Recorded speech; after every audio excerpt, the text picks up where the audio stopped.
હાલો friends, આજના મારા mini બ્લોગમાં તમારા બધાયનું સ્વાગત છે. કેમ છો બધાય?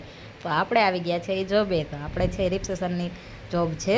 આપણે ત્યાં જોબે બેઠા હતા તો 2 થી 4માં કોઈ હોય નહીં, તો આપણે નવરા બેઠા કાંઈક નખોદવારી છે. એટલે જો હું બેઠી બેઠી છે ને ટોમ એન્ડ જેરી જોઉં છું. મને તો જોવાની બહુ મજા આવે ટોમ એન્ડ જેરી. પછી પેશન્ટ આવી ગયા હતા બધા, બે નાની નાની છોકરીઓ હતી, બે બહુ મસ્ત હતી. પછી છૂટીને બાલા હનુમાને ગઈ હું. બાલા હનુમાને જવા, હનુમાન દાદાના દર્શન. અમારા જામનગરમાં બાલા હનુમાન તો પ્રખ્યાત છે. 24 કલાક છે ને રામધૂન બોલતા હોય છે અમારા બાલા હનુમાનમાં. ક્યારેક આવો તો આવજો અમારા જામનગરમાં. અમારા જામનગરની તો વાત જ ન થાય. જો કેવું છે, જો આ રામધૂન બધા બોલે છે બધાય છે ને.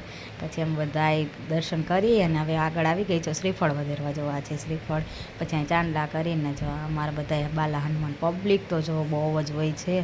શનિવારે જ હોય છે. પછી આપણે ઘર તરફ રવાના થઈ ગયા છીએ. જો છે હવે ઘર તરફ આપણે ગાડી પાર્ક કરી છે ને. આમ તો જો પાર્કિંગમાં જગ્યા નહોતી મળતી.